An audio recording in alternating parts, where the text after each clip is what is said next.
everyone, it's Cindy. Welcome back to Studioloo. I'm here today with Tuesday 10. Tuesday 10 is my sort of personal weekly challenge to use up 10 things that I've been hoarding away in a basket on the back of my desk. Just things from books and magazines and random paper that I need to use up. So this week's 10 items is this and this are pages from a doll book. This is a magazine page, another art magazine page. This is like a pattern for like a cross stitch, a part of a pattern for a bird cross stitch. This is a magazine page where I just really like this image. This is cut from an art book and I thought it would be a nice background. 2 jelly prints. And this is from like a Daphne's Diary or something like that. So, all right, let's get started and use up these 10 things and make some ephemera. I'm going to start with the Daphne's Diary page because I feel like that'll be an easy one to use up. It's very cute. I like the birds. I think what I might do with it, it's sort of too thin to be like a journal page. So I thought I was going to cut it up maybe and do like fussy cuts or maybe a journal card or a couple of tags. I'm just trying to decide how to best use this piece of paper. I think what I'll do is maybe try to make a couple of tags out of it. The only logical place that I could tear it would be here because then we don't tear any bird heads off, I think. So there we go. Now I'm thinking about with this one, this bird's head is cut off by the book itself, not by me. So I'm thinking about maybe just using the birds on this piece of paper, just cutting them out and maybe doing a little collage with them. So that's what I'm going to do. I think this came out of the February issue of Daphne's Diary, maybe. Oops, that's not the leg for this bird. So we'll just cut these little birds out.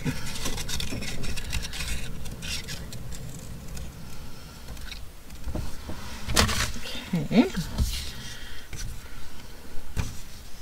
This one I'm going to give him the short little legs.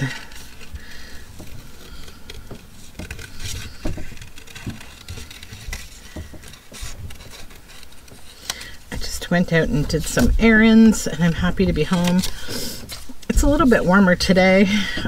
It was super cold over the weekend though, but I've just been sort of squirreling away. I did go out on Saturday and get some fresh air and do some wandering about, but yesterday I sort of holed up in the studio because it was so cold, and our family has, well, my kids primarily have a little cold, not the terrible one, just a normal one, thankfully. And they're over it mostly. It's just, I don't know, these days I find myself just, when we're struck with anything at all, I'm just kind of like, let's just stick around home while we fully recuperate and, you know. So that's what we've been doing. Okay, so these little birds are super cute. I'm thinking about maybe this bird with his little short legs will be flying up here, and these ones are all kind of looking up at him. And then maybe we'll find something to say right here with a word snippet. I have so many videos to catch up on today. Oh my goodness. I know most people who make videos try to film ahead, and I do try. But I am struggling lately. I've just been so busy. I now know, like, I remember now how much work it is to do trade shows. I haven't had to do a trade show in a long time, but I have one at the end of this month.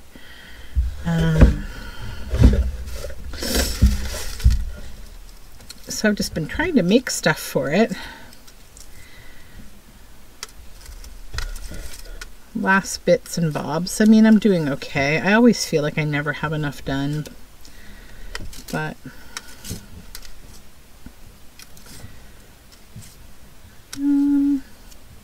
As always, I'm just hunting through these little, I could do it here and you could see the word snippets.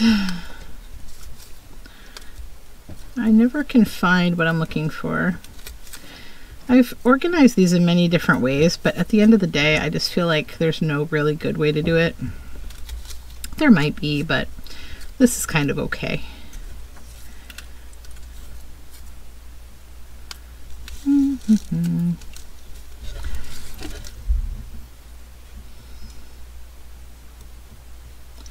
The nightingale began to sing.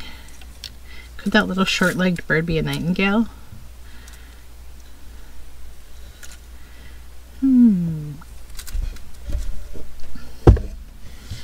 Okay.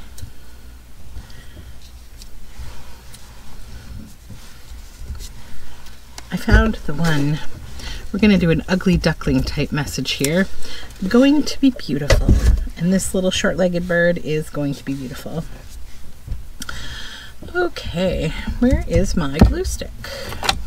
I have this mostly empty one that I'm saving to scoop out, but I don't want to deal with that right now because I just don't want the sticky fingers. I did go this morning, I had to do a couple of errands. I had to go to Michael's to get more Fabri-Tac, so I did that.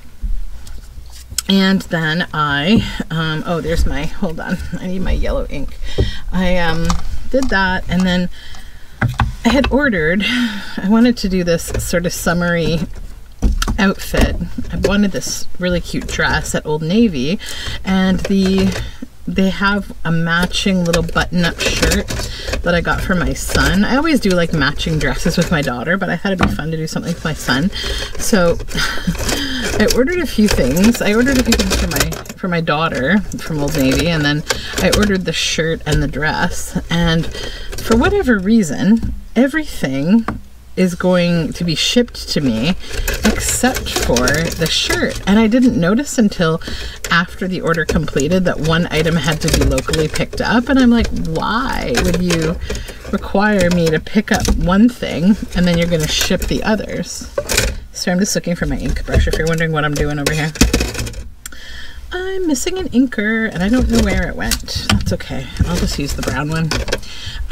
Anyways, so yeah, I have no understanding of, like, these are brand new items too. They're not like clearance or something, like they're this spring collection. So I'm like, why do I have to drive to go pick up one shirt and then you'll ship all the rest of it to me? Like, pain in the neck. So I went and did that, and it was relatively low stress. And I got to stop at Purdy's Chocolate and get my children some Easter chocolates, and I was told that I was lucky that I was getting the Rice Krispie eggs, because apparently cereal is something that's apparently affected by the supply chain issues that we're all experiencing right now. I didn't know that. I didn't know that cereal was also affected. We don't really eat a whole lot of cereal. I'm not a big gluten-y person, but my kids do eat it sometimes. We try to give them a little bit more whole food than that if possible, but yeah, cereal is affected. So, though I didn't notice that. I went shopping this week and I didn't see any shortage in cereal, but I guess I wasn't looking specifically for like Rice Krispies. I usually buy like boring healthy cereal if I buy it at all. There's a couple cereals that I really like the taste of. There's like a Kashi Goleen cereal with dark chocolate in it. That one always makes me happy. And then I do buy Cheerios for the kids because Cheerios are always good. They also like Fruit Loops, which I used to love when I was a kid. It's just that weird artificial fruit flavor, I guess. It's okay sometimes. But I do try not to let them go crazy on the sugar, if possible. I'm gonna make, I think, yeah, that width. That's good. And then I'll keep that little rainbow at the top. I just wanted to get rid of that bit of red that was in this part of the card. I have a real like aversion to using red. I don't know why. I need to back this. I'm going to use some of this old book cover.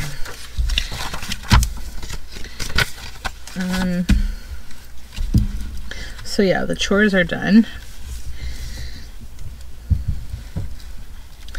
I'm just taking my lunch break now, and then I have meetings all afternoon for my work day. Did a lot of work this morning already. I don't know. I don't like the time shift of daylight savings time. I'm like, ugh. I also get really bad insomnia when the seasons are changing, so I'm just kind of like a zombie for a few days, but hopefully it passes quickly. Whoops, that's okay. But yeah, I haven't slept very well in about 4 or 5 nights now, which is sadly typical for me.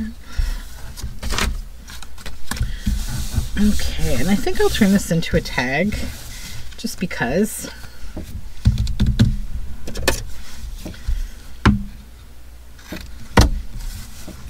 And later today, I think I'm going to film another episode of my flea market style traveler notebook pages, which may actually come out before this video. We'll see how I balance everything. So yeah, I think that's good. I think I'll probably just add a little ink here, and then I'll probably stitch around it like I do everything. And then we'll use up the other half of this one. And I think what I want to do with this is just shorten it a bit. And it's good as is, I think, just as a little journal card, a simple little piece of paper. Okay, now we move on. I think I had planned to use these pieces on this yellow background. That's funny. That's okay. Well, I hadn't really planned. I had just thought about it like as I was pulling them out. But let's see what I have to collage with this.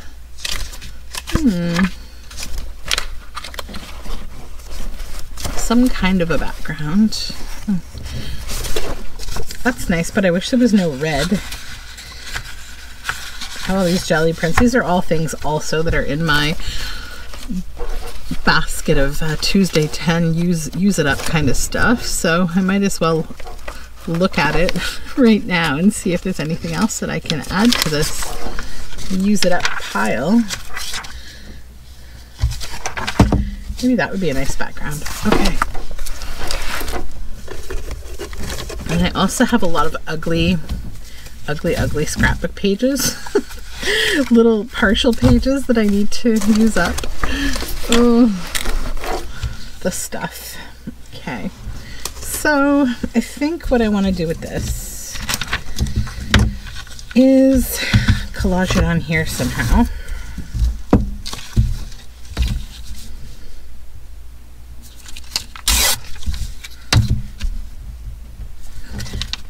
Oh no. Okay. I have an idea for this. It's not going to matter. Oops. Come on.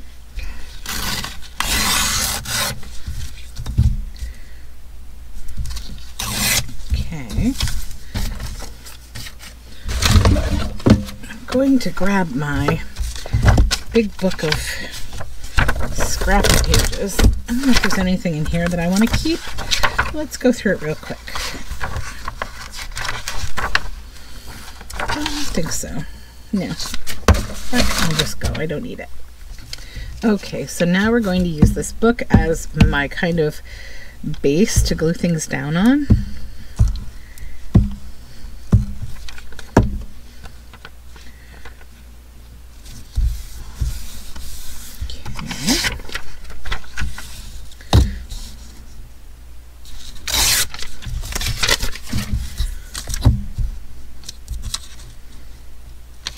Thinking about looking at what's at the estate auction this week. I haven't had a chance to look, but I'm also trying to decide if I really need anything and if I want to do the long drive down to the estate auction.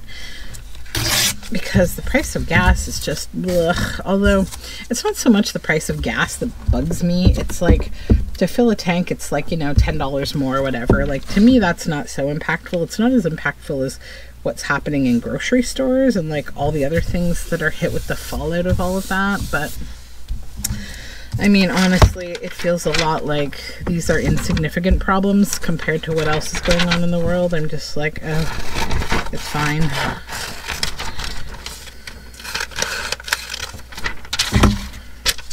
Nothing else to use there. So I'm thinking, I mean, I really just kind of love this as it is, just as a whole piece. But I was thinking of like cutting this out and pasting it on, but then like I would lose that nice yellow background. So I'm thinking again about this, like maybe a different way to make this more interesting is to just, we'll glue it down and then we'll add some more bits of like collage to it to just give it some interest. So if I glued that here, I've got these really scrappy bits over here, and I recently pulled a book apart and look at the inside spine. Isn't that cool? So maybe a piece of this. It's got so many threads and it's got really fine colors because all the pages were like glued in. So I think I'll take art glitter glue. I'll just plunk that on there. It's just a bit of book spine. And I need to unclog my bottle because I haven't used this today. Oh, and so some good, well, sort of good news, I guess. In Canada, for the longest time, Michaels stopped carrying like all like Tim Holtz products except for their alcohol inks. Like all the oxides and inks were gone. Because they've been sold to like an equity group, like a liquidation kind of group sort of. And like I noticed when I went in today that they had them back. So that's good news for people who don't have another local source to get them. They seem to be back, which is good.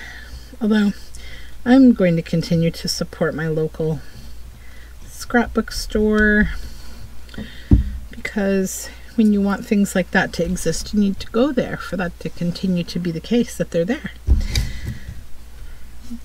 Okay, there's that. And my pin. Yeah, so that's good news. I was trying to think like Michaels, if they were going to still be around or not. It was like, But yeah, they seem to be totally like reformatting a lot of their stores. I personally feel like they're just becoming like a Cricut or Cricut seller. Like it's really weird how much Cricut there is. There's also this like, I don't mean to be rude, but I have this annoyance when like men approach me when they're shopping because they don't know how to shop. And you know, it's like, not that I'm a mean person, it's just I feel like sometimes men can often take advantage of the fact that like, I don't know, women are nice. Like, so some days, I'm sure we all have the days where you just don't feel like being bothered, and like I was kind of having that day the other day, and I'd gone into Michael's and I had to pick something up, glue, I think actually Mod Podge. I was at Mod Podge, and so I often get this like phenomenon where people think I work in these stores that I'm in. I don't know why. Maybe because like I smile, like I'm friendly, and maybe they think that people need to be paid to be friendly. I don't know. So I was just like doing my own thing, minding my own business, and this guy suddenly comes like charging down the aisle and he's like, "Excuse me, ma'am," and I'm just like, ugh, first of all, don't call me ma'am. Secondly, like, what do you want? Why? Go away. And so I just looked at him and I said, I don't work here, because I knew, like I just knew it was coming, right? And so then he was like, "Oh, okay, but you know, still, like, do you know anything about this Cricut stuff?" And I said, "No, I don't." So he just like looked at me all like, you know, in this weird phenomenon, like a woman in a craft store doesn't know something about Cricut or something. And I was just like, okay, bye. Not my problem, guy. Ugh, I don't know. I just think like sometimes you can be a better person by just not being so, like, I don't know, extra about things. And he felt very extra to me. A bit of washi tape here, maybe. Yeah, we're just making kind of a bit of like a, it's almost shabby chic-ish, like scrunching it up a little. But yeah, normally I obviously don't mind helping people if they like ask me just nicely, but it was just his way of coming across as like a weird expectation of me, and I don't know. Maybe you'd have to have been there to understand why I feel like I do. I probably sound a little obnoxious, but I promise you it wasn't like that. I was also like nice to him, and I basically just said like, no, I'm sorry. Because the truth of the matter is like, I don't know anything about Cricut. I don't own one. Yeah.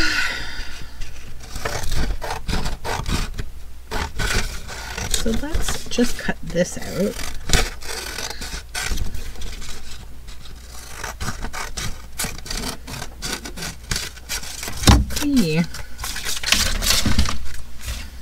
And then I was also happy because so I don't know if you've ever heard of kiva.org. I've been doing it for many years. Like, you can do these little micro loans to individual people who have little businesses. Like, I tend to support women with little businesses in places like Nepal and Bangladesh, and like they're starting like little businesses in textiles, or they're learning weaving or something, and they need like a few $100 or a few $1,000s to kind of meet their objective for their business. Some of them are like food businesses, or, you know, projects to like feed the community and like that kind of thing. So I tend to do, like, I've had the same amount of money for many years that I just continue to reinvest. So it's like the concept is you loan them the money through Kiva's website, and they sort of pay it back to you as they can, and it's interest free.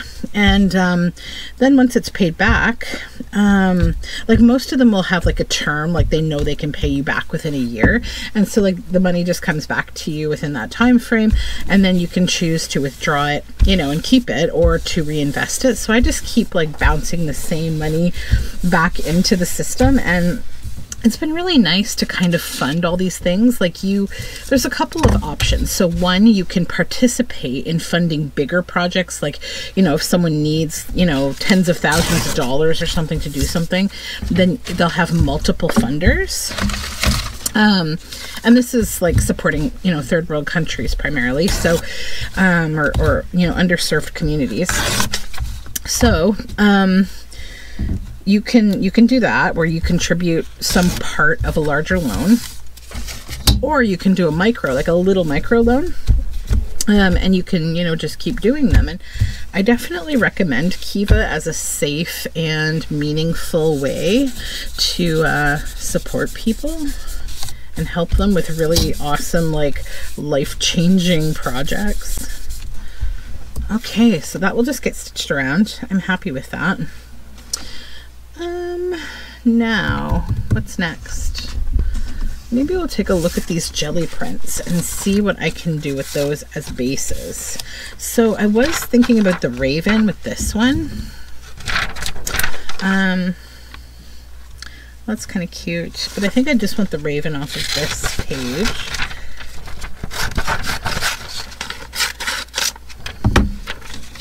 For that. Then maybe I'll use one of these dolls on this one. Yeah. Which dolls? Maybe these two. Okay, so where are we? Right here. Okay, so let's start with the dolls. I'll go back to the raven afterward. So I'm just going to fussy cut these two dolls out. So I found this book. It's like a doll book in a thrift store, and it's really great for making like paper dolls out of. You can kind of like disjoint the bodies if you want to kind of use them like an altered art doll or something. They're really great for that.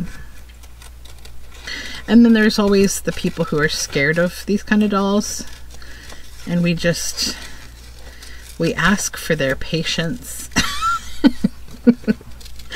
We love you. The dolls won't hurt you.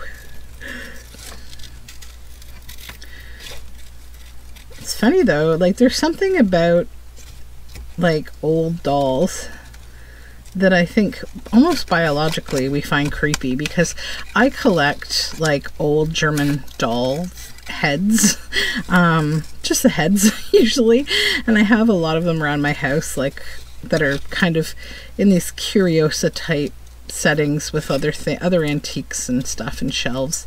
And my daughter, like, she will always tell me, like, you know, that doll is creepy, Mom. And it's just like, where did that come from? Where did you learn this? Unless she heard somebody else say it, because my friends and family are known to say these things about me because they're all very mean. So go. One. I don't know. I just appreciate like the aesthetics of them. I just have always found them really interesting. This one has earrings, which is odd. I'm gonna just remove that earring. Whoops. And I was watching YouTube this morning, and I watched a really interesting, like, I was doing some homeschooling stuff with my daughter, and usually we read a bunch of books and we talk about certain things. So right now we're studying China and Mongolia, and we're looking at the Beijing opera.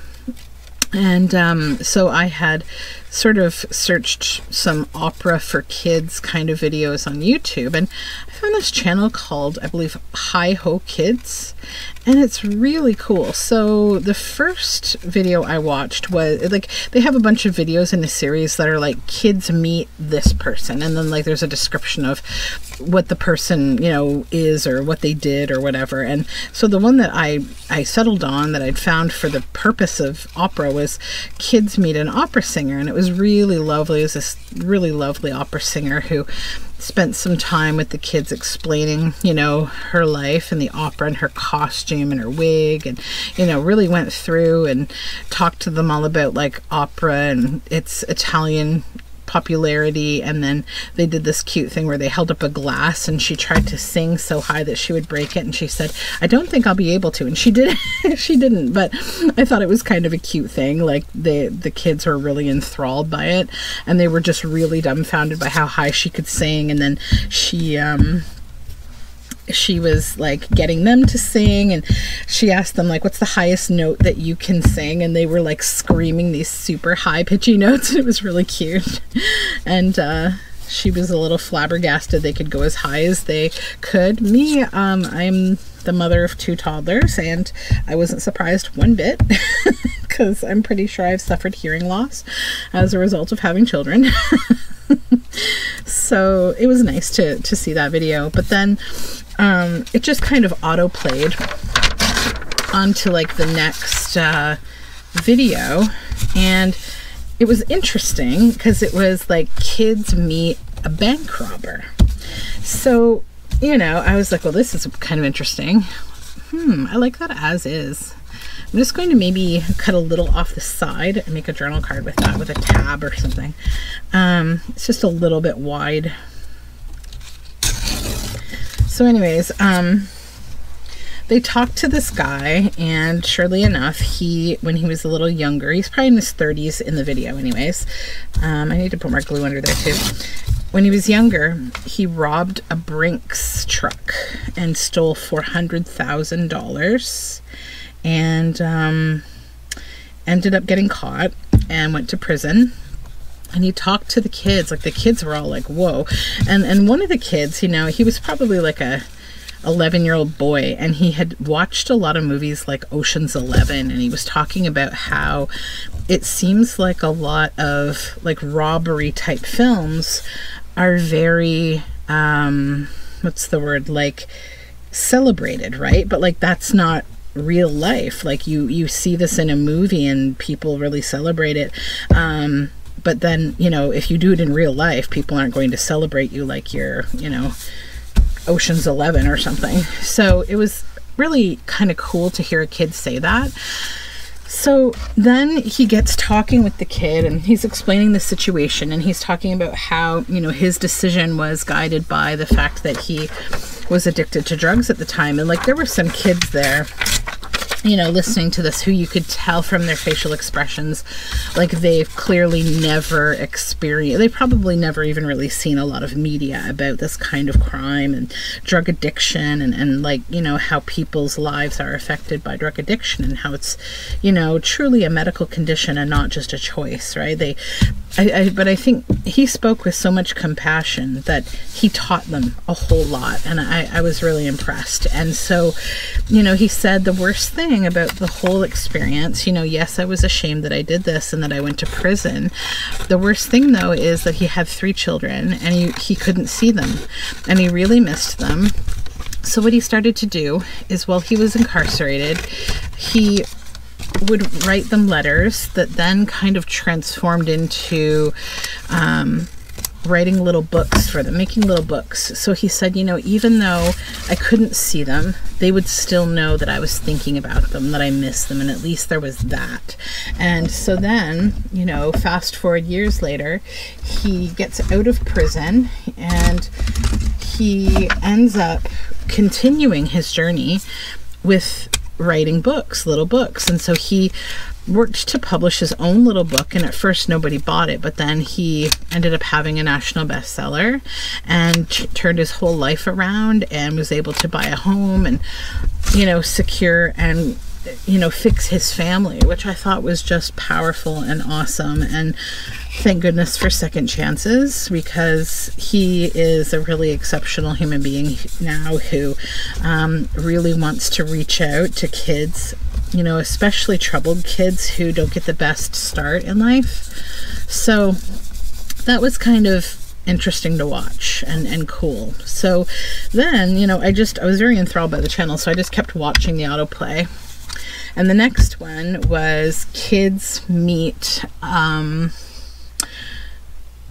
Death Row Exoneree. So, you know, heavy topic, and I tend to bring you a lot of those these days, because why not? What else are we all doing, right? But yeah, so I guess, you know, I'll share with you that I'm not a supporter of the death penalty.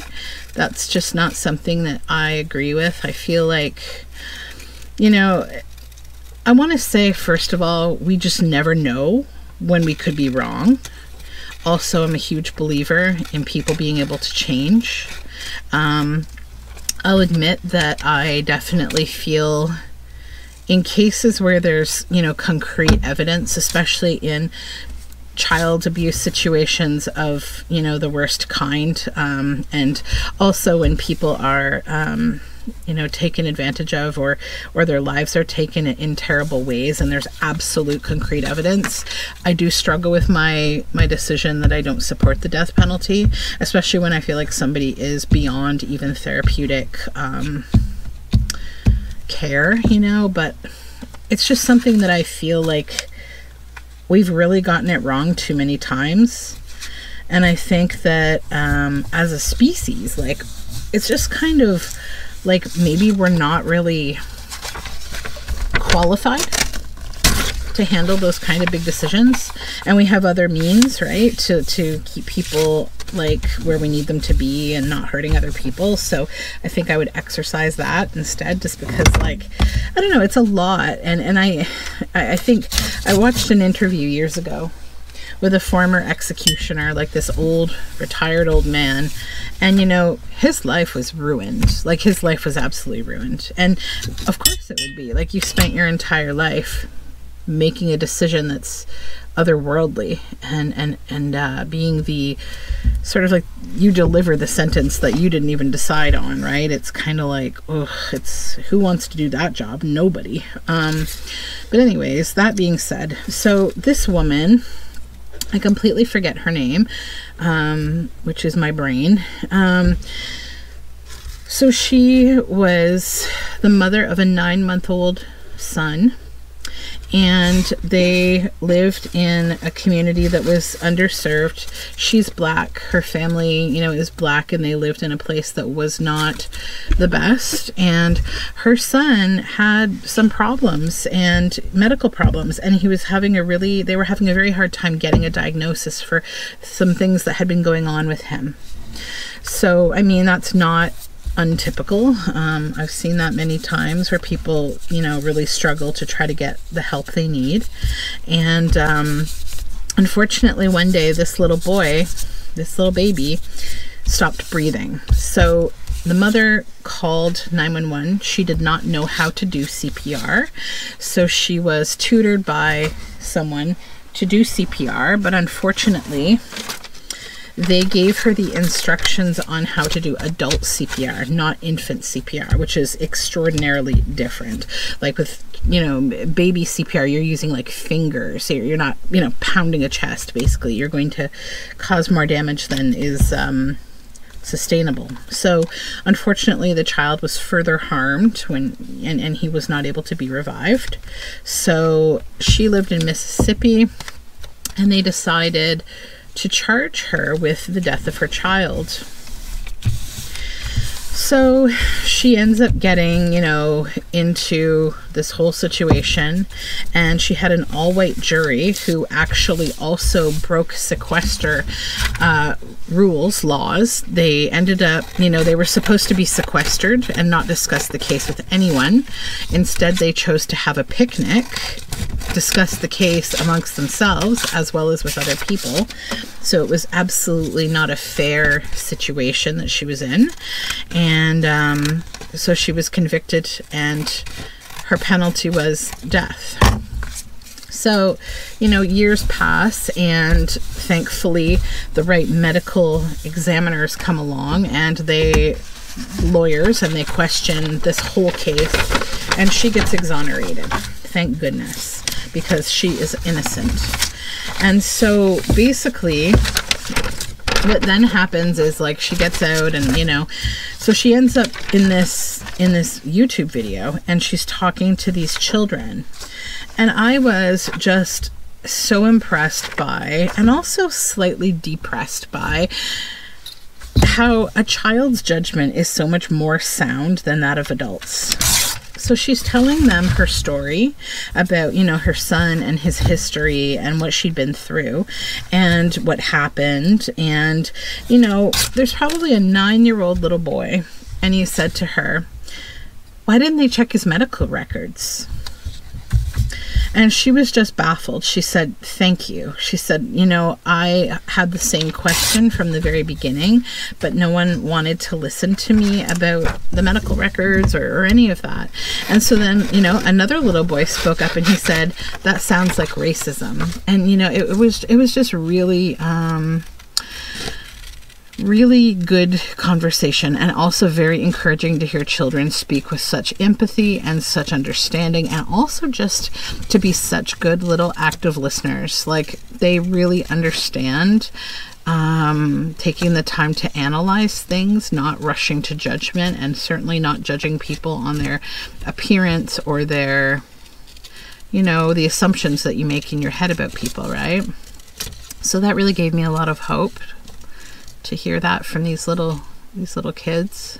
So yeah, check out the YouTube channel. It's Hi Ho Kids. I was very touched by the whole thing this morning. And yeah, we can always learn from kids. That's been my experience becoming a parent. I think I've learned so much from my kids.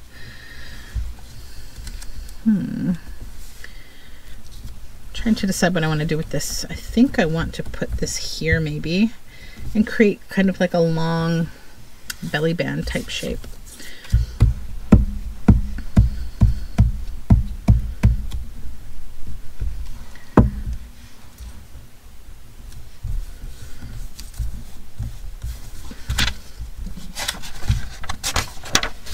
All right. And then I think I will just paste it right onto this doubled paper.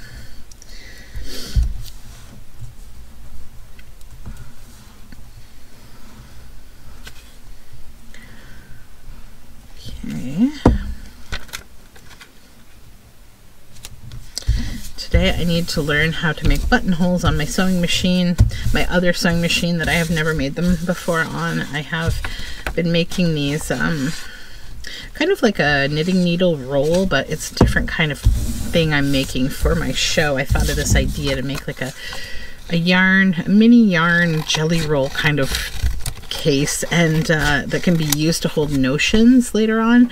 So I need to figure out buttonholes on my brother sewing machine, because I usually use my Bernina, but I decided it's a good way to just take a moment and learn how to do it on my brother machine as well.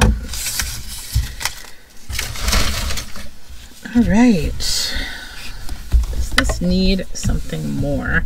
I might put like a piece of lace on it, although it already feels quite frou-frou, I must say. Quite froofy. Like, this one's huge, just a huge piece of lace. That would just be, I mean, it's really bright and nice. Like, I like that. I think that would look really cute in a journal, to be honest. Let's do it. Let's get our frou-frou on. Just give that a little bit of a, I don't like how the ruffles like are overly ruffly sometimes, so I just kind of tear them and then there's not as much. What else do I have to talk about other than controversial YouTube topics?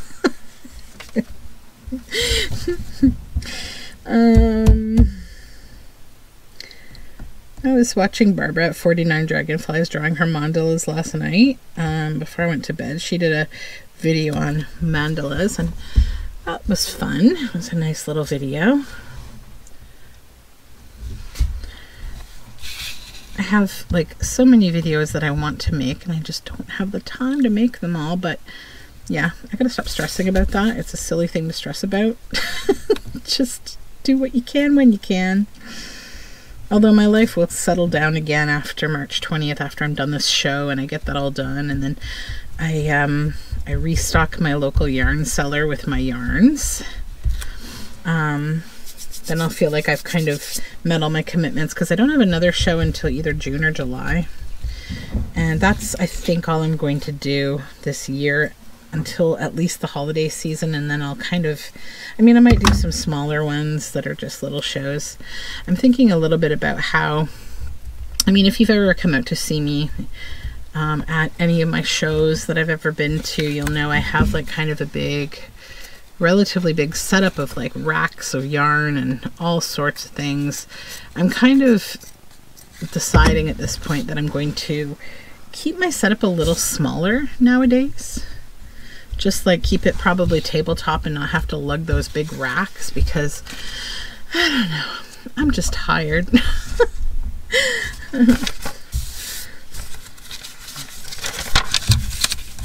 Just too much stuff to do. It's hard to get back into some things for me.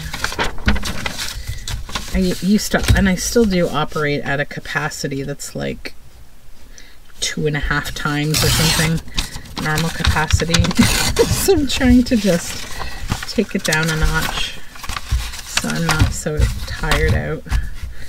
Where do I want to end that? Maybe there. So this, I'm just going to make like something with, because I really think these birds are sweet.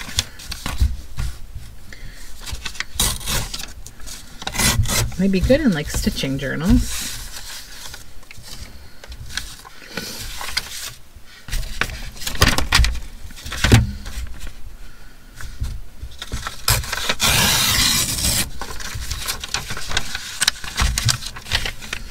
Found these at a thrift store amongst other crafty kind of stuff that I was buying. And I'll save the bits for collage. I've got my scrap bin emptied out so much. I'm like so happy with myself for doing that.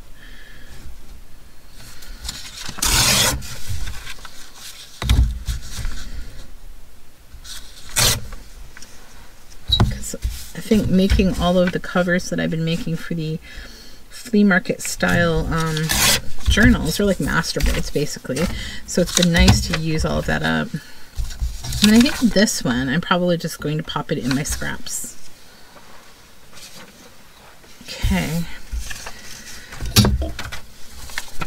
So let's just glue these down and give them some solid backing.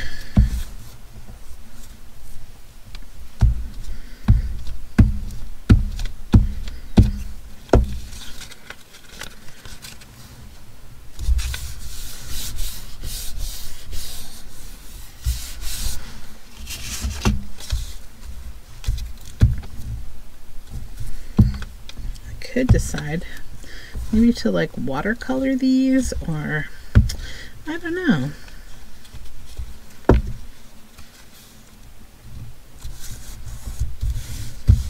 That could be fun though, doing some watercolor.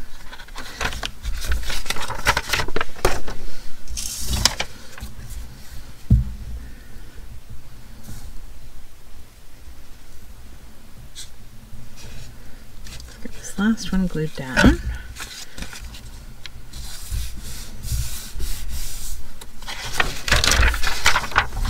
All right, I can put this book away. Okay, now get the glues away, get them out of the way. Stay hydrated. Okay.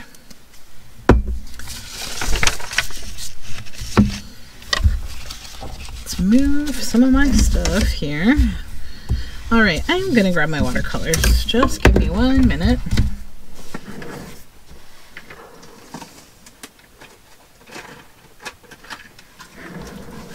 I'm actually just gonna grab this little one. I have a much bigger one, but I'm just gonna keep it simple today, I think. Pour a little of my drinking water here. These are really nice watercolors. They're like beautiful metallics. They're fine tech pearlescent colors. So let's decide. I think I'll go with this. I'm just gonna soak these a little. So let's see.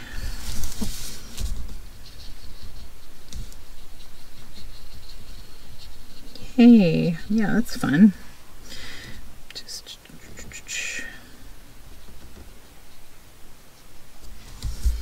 decide on what kind of highlights we want to give this bird. Go over this black here.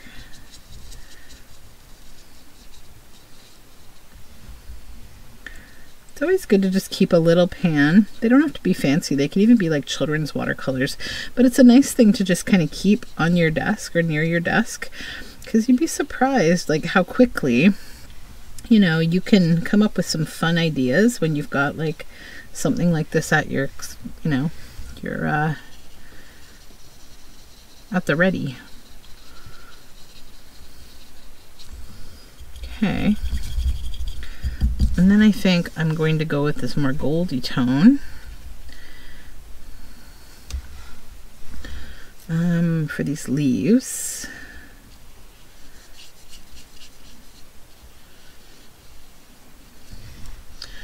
Yeah, I totally gave my children some chocolate that I got them at the chocolate store in the mall when I went to pick up that shirt, and gave it to them in the car, and oh my goodness, my son, he just painted himself like at first I was like, oh, maybe I should only give him maybe half of this like little chocolate, you know, Rice Krispie egg. And my husband's like, oh no, it's okay, he'll eat it, it's good, you know. I said, that's not why I'm suggesting limiting the egg. I'm thinking more about the mess. He's like, oh, it's okay, I'll clean it up. Well, oh my goodness, by the time we got home he was painted in chocolate.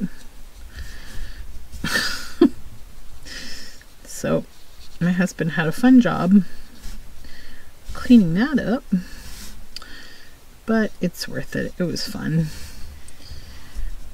And he liked the chocolate, of course, because what kids don't want chocolate? Well, maybe some kids. Not my kids. All right, now let's get into this pinky color. Just got to get it wet. Watercolors these days are so nice. There's so many nice watercolors. remember like years ago, I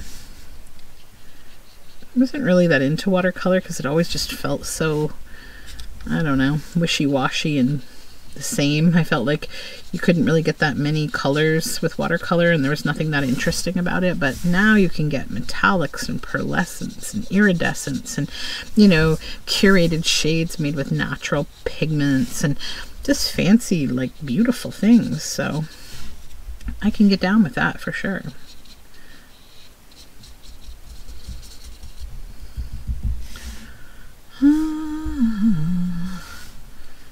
This big leaf again. Forgot to do this one. So as you can see, I'm not really like having to expel a ton of effort here. This is a very easy beginner type project.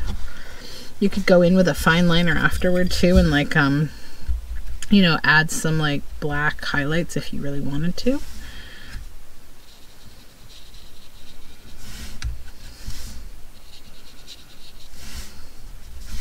But I'm just playing and having fun.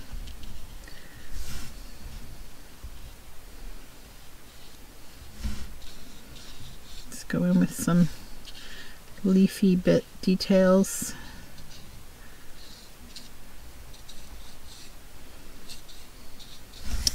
Okay, there's that one. Let's do these ones real quick. This will be a more pinky bird.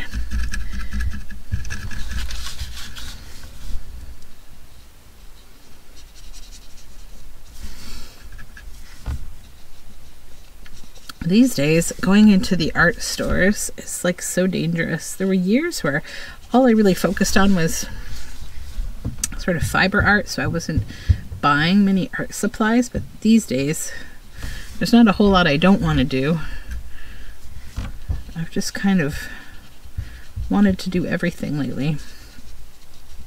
So I went to the art store last time and I bought some lino because I want to carve some stamps, and I got some paint, and I got some handmade paper, and the guy said to me, "Wow, you certainly got a few projects on the go." And I said, "Yeah, you could say that accurately."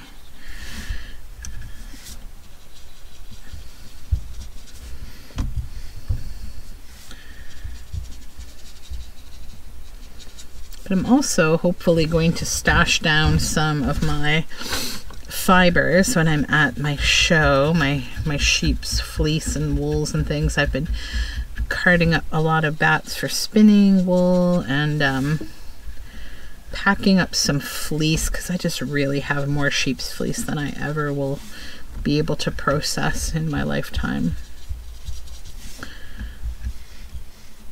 I've been cleaning a lot of fleece, and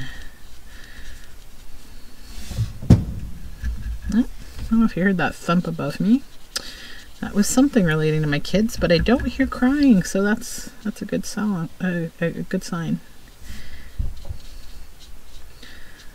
It's probably just some toy getting tossed around. Okay, now we need to paint these leaves. I'm not going to paint all the leaves this time, just a few of them maybe.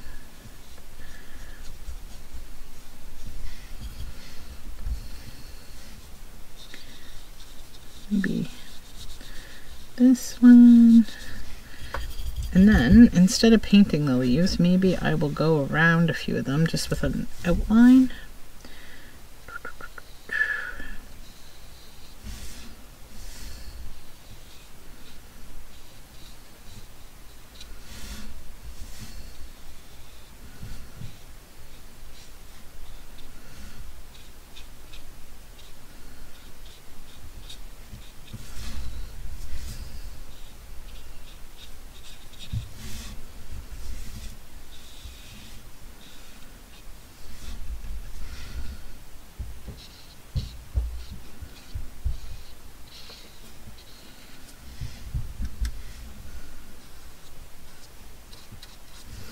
Okay, and then I'm just going to paint the beak on this bird.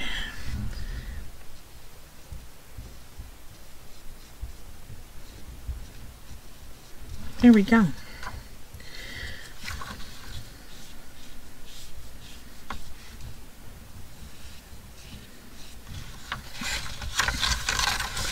All right, and then bird number 3. This one's a little harder to kind of see because he's got darker colors.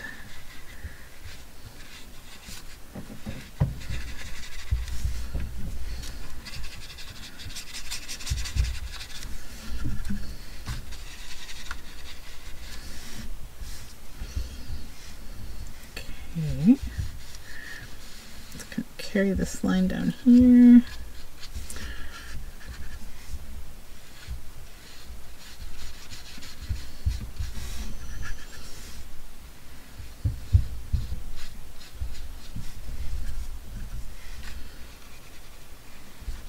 Okay. Maybe some of this bronzy color on the belly. It's kind of a light rosy copper, like a rose gold.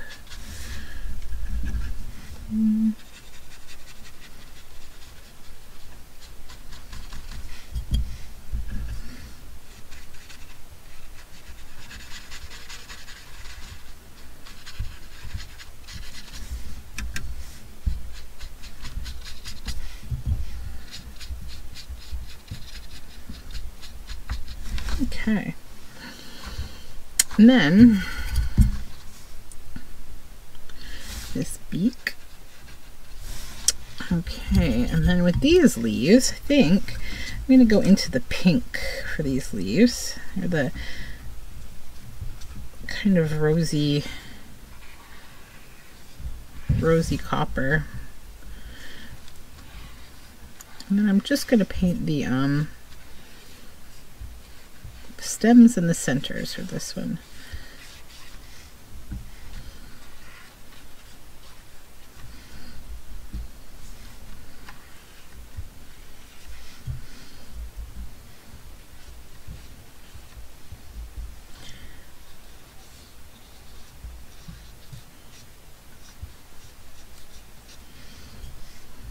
I'm behind on so many projects this week. I need to get working on my 52 buttons. I'm behind on that for a couple weeks now. I'm working on Roxy's Journal of Stitchery, the butterflies. I need to get working on that.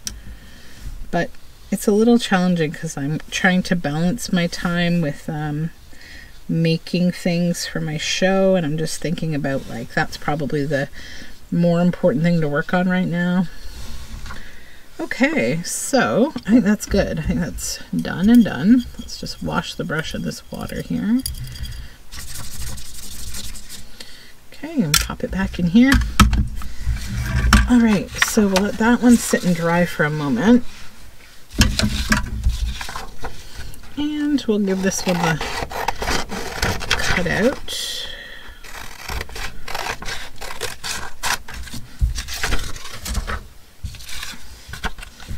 So sparkly or shiny.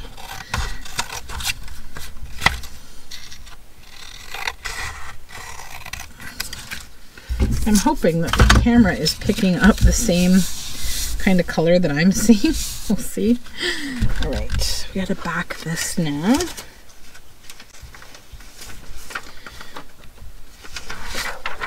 And some regular paper, because this book page paper is a nice weight.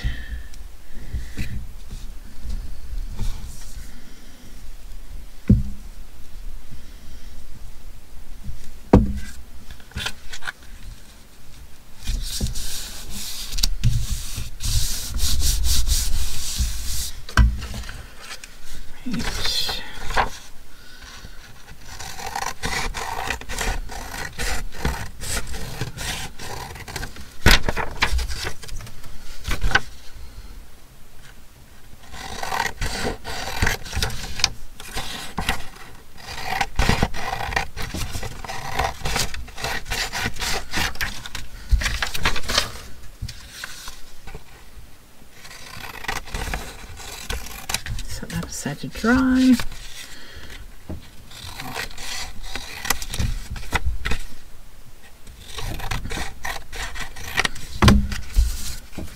So hopefully you can see that this is really pearlescent.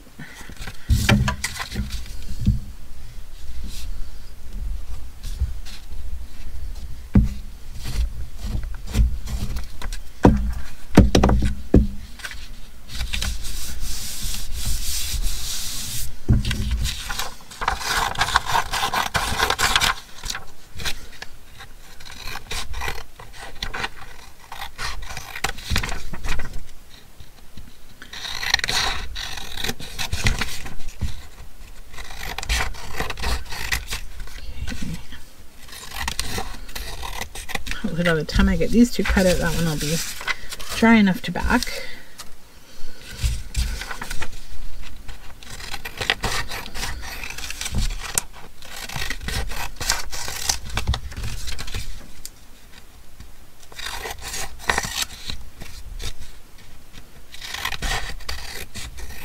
Okay. Those two up to the side.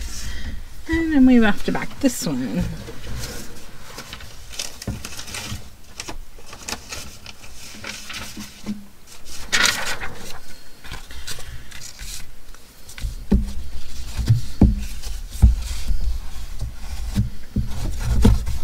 Gotta get a new glue stick, but it's okay. I'm gonna be stitching these. Whoops, not quite dry. I'll be stitching these down anyways, so I'm not too concerned.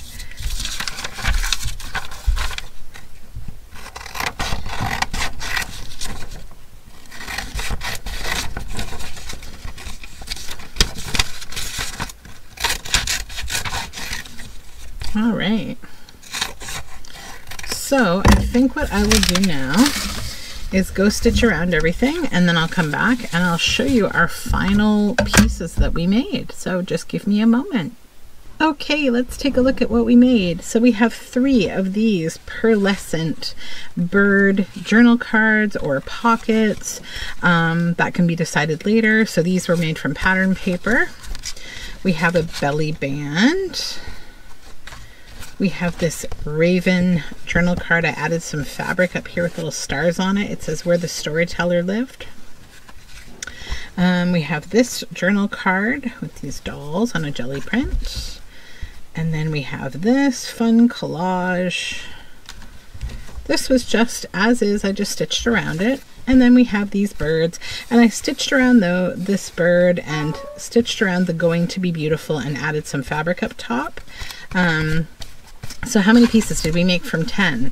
1, 2, 3, 4, 5, 6, 7, 8, 9.